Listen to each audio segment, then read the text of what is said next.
As a realtor, before the client, you don't want the client to walk away in frustration and say, I'm not like putting that kind of money out. What's your options? Depends. We have permanent construction to permanent loans that are reasonable. They're always expensive. Don't get me wrong. There's always an expense to doing that. But there are construction to permanent loans. So if they start with very little cash that you need, which would be FHA.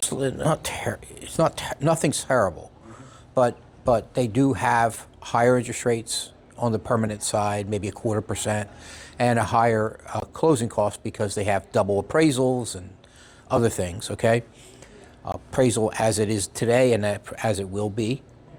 Right, so you have to pay twice, and you have to have qualified contractors for that system. So you could do it with a bank and just do a regular conventional mortgage, or you could do an FHA type of mortgage, and they'll get the work done. And FHA also has programs where, let's say, it's not a full rebuild, $150,000. It's they have a limit, maybe $15,000, $20,000.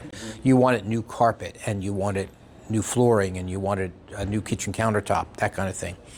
They have a very simple streamlined system for that. And then it goes into your mortgage. You pay for it on the mortgage side.